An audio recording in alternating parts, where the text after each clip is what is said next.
आंध्र प्रदेश के एक विशाल जंगल में आदिवासियों का एक समूह रहता है। बहुत सालों से वह आदिवासी जंगल में रह रहे हैं। जंगल ही उनके लिए सब कुछ है। अचानक जंगल के बीचों बीच एक मॉल शुरू हो जाता है और सभी आदिवासी जंगल खाली करने के लिए कहा जाता है। सभी लोग ध्यान से सुनो, यहाँ पर एक मॉल बनने जा रहा है, इसीलिए सभी को यह जंगल खाली करना पड़ेगा। वाइज जंगल तो हमारा घर है, हम अपने घर को छोड़कर कहाँ जाएंगे? वह सब मैं नहीं जानता, जहाँ जाना है जाओ, जंगल को खाली कर दो। ऐसे कैसे खाली कर दें? यह हमारी पूर्वजों की धरोहर है। अगर प्यार से नहीं माने तो जोर जबरदस्ती करके खाली कराना पड़ेगा। सरकार का आर्डर है, सबको मानना ही पड़ेगा, नहीं तो तुम सबको सजा भुगतनी पड़ेगी। ठेकेदार तो सभी आदिवासियों को जंगल खाली करने के लिए कहकर चला जाता है, पर उसकी बात से सारे आदिवासी परेशान हो जाते हैं। किसी को भी समझ में नहीं आ रहा था जाए तो जाए कहाँ। वह कई पीढ़ियों से इस जंगल में रह रहे थे। क्या यह देश हमारा नहीं है जो अपने ही घर से निकाला जा रहा है और सरकार कुछ भी नहीं कर रही है? सरकार ही तो घर से बेघर कर रही है। यह सरकार से हम लोग क्या उम्मीद कर सकते हैं? कई दिन बीत गया पर आदिवासियों ने जंगल खाली नहीं किया। तब ठेकेदार गुस्से में आता है और धमकी देता है। तुम लोग ऐसे नहीं मानोगे, लातों के भूत बातों से नहीं मानते, अब मुझे ही कुछ करना पड़ेगा। ठेकेदार एक शहर से गरी लाता है। उस गरी से जंगल के सारे पेड़ को खाने लगता है। आदिवासियों के घर टूट जाते हैं। यह कैसे लोग हैं, मेरे घर को तोड़ दिए, अब हम लोग कहाँ जाएंगे? वैसे भी ठंड का मौसम शुरू हो रहा है, इस मौसम में खुले में रहना कितना कठिन है। यह लोग क्या जाने ठंड क्या होता है। सभी आदिवासी के घर टूट जाने के कारण सब लोग बेघर हो जाते हैं और सभी लोग जंगल से पहाड़ की तरफ निकल जाते हैं। पहाड़ पर बर्फ गिरने से ठंड ज्यादा बढ़ जाती है, जिससे आदिवासी लोग और उसके बच्चे बीमार पड़ने लगते हैं। इस ठंड में तो बीमार पड़ जाएंगे, जल्दी से अपने लिए घर बनाना पड़ेगा, नहीं तो हमारी बच्चों की हालत बहुत खराब हो जाएगी। हम लोग तो सिर्फ पेड़ों के नीचे घर बनाना जानते हैं। इस पहाड़ पर घर हम लोग कैसे बनाएंगे?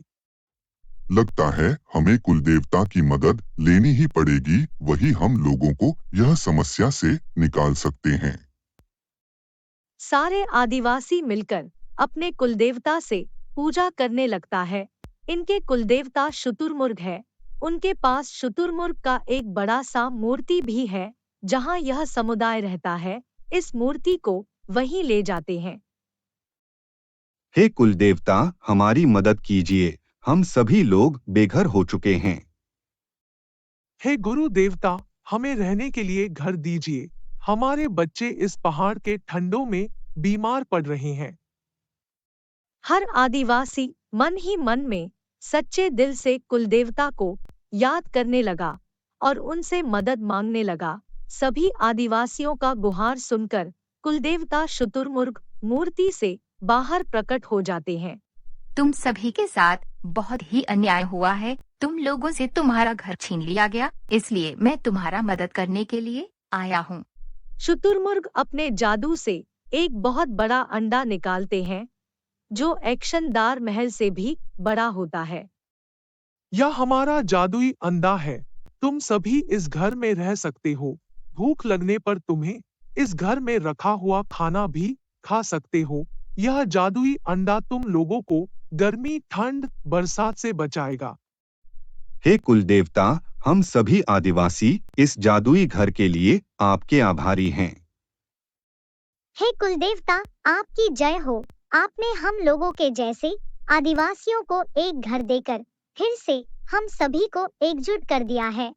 हम लोग इसके लिए आपको कोटि कोटि प्रणाम करते हैं। सभी आदिवासी अपने कुलदेवता को प्रणाम करते हैं। और उनके कुलदेवता सभी को आशीर्वाद देकर वहां से गायब हो जाते हैं।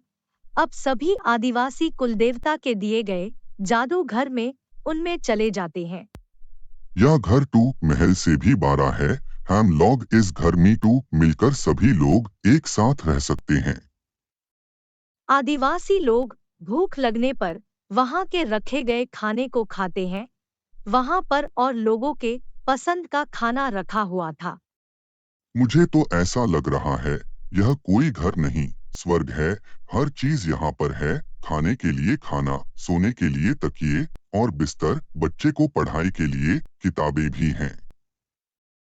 सभी आदिवासी अति आनंद के साथ जादुई घर के अंडे में जिंदगी बिता रहे थे। तभी एक दिन जादुई अंडे का घर जोर जोर से हिलने लगता है। लगता है तेज तूफान आ रहा है। जल्दी से सभी लोगों को घर के अंदर लाना होगा। कुछ आदिवासी अंडे के घर से निकलकर बाहर जाते हैं। बाहर देखते हैं तो बहुत तेज तूफान आ रहा है।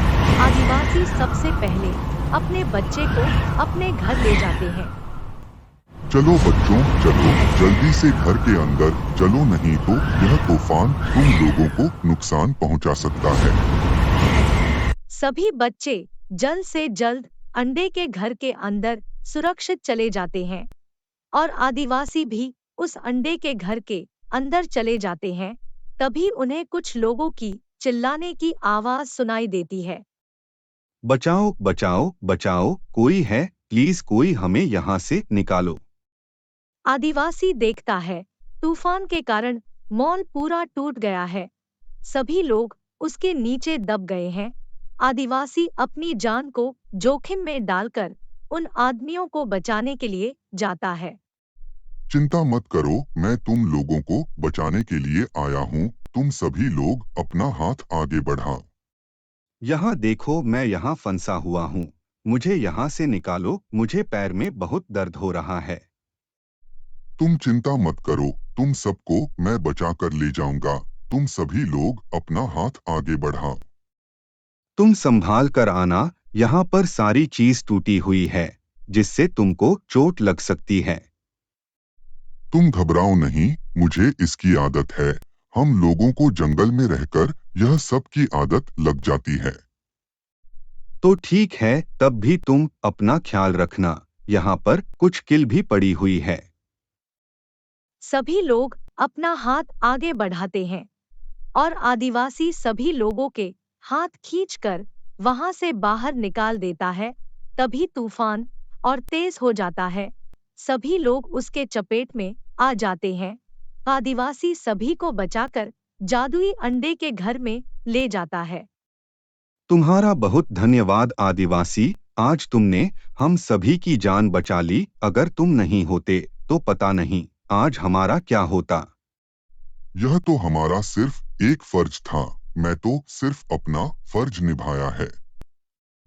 हम लोगों ने तुम सबका घर तोड़ा, इसके लिए हम लोग माफी मांगते हैं। तुम्हारी वजह से हम लोगों को बहुत सारे परेशानियों करना पड़ा। हमें रहने के लिए अब अच्छा और मजबूत घर है। पर एक बात का हमेशा ध्यान रखना, चाहे इंसान हो या जानवर, उसके घर से बेघर कभी मत करना। तूफान थम जाने के बाद सारे लोग जो मॉल में काम करने वाले लोग थे वह चले जाते हैं। जिससे तूफान से मॉल टूट गया था, उसी जगह उन लोगों ने वहां पर बहुत सारे पेड़ लगा दिया।